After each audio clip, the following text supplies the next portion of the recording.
everyone, I am Juliana Casanda T. Pagado. I am the continuation of the report of Liaros Palma. Number 3. A Sikh is a small, tight-knit religion group that has broken away from a larger denomination. Ang Sikh di ay kay usa siya kagamay nga religious nga group nga nibulag gikan sa dako nga denomination. Usually ang mga tawo mo join ani kay gusto nila nga worship style or mas comfortable sa ila sa teaching or leadership sa grupo. Ang Sikh kay kasagaran nga makikontra sa secular leaders kay gusto nila nga preserve ang original beliefs sa ilang gisaligan nga simbahan. For example, Amish community sa United States. Religion fundamentalism.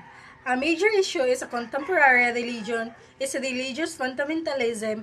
According to Altemeyer and Harbergrove 1992, this is the belief in a specific set of religious technique viewed as the unchangeable truth about humanity and dictate these techniques are seeing a being opposed of by evil force that must be resisted.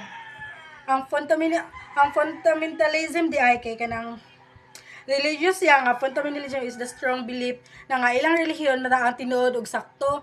For them, ang ilang techniques or doctrines dili dapat mausab og and must be followed strictly. Ang mga fundamentalism mo to nga ang ilang tinuhuan kay holy og opposed sa mga daotang pwersa.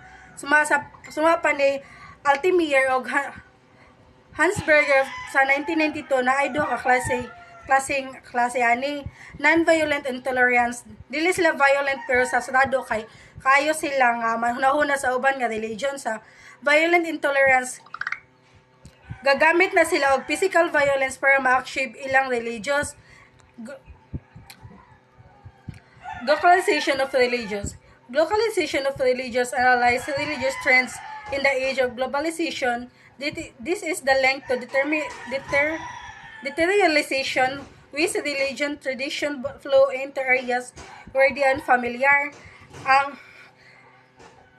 Ang globalization of religion sa diay kay ang globalization kay nag-combination siya sa words nga global o local.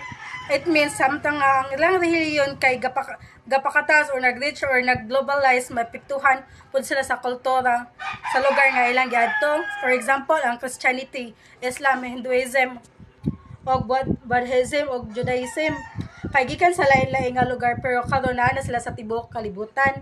Pero sa ilang paglapad ilang gi-adapt ang language culture og local practices.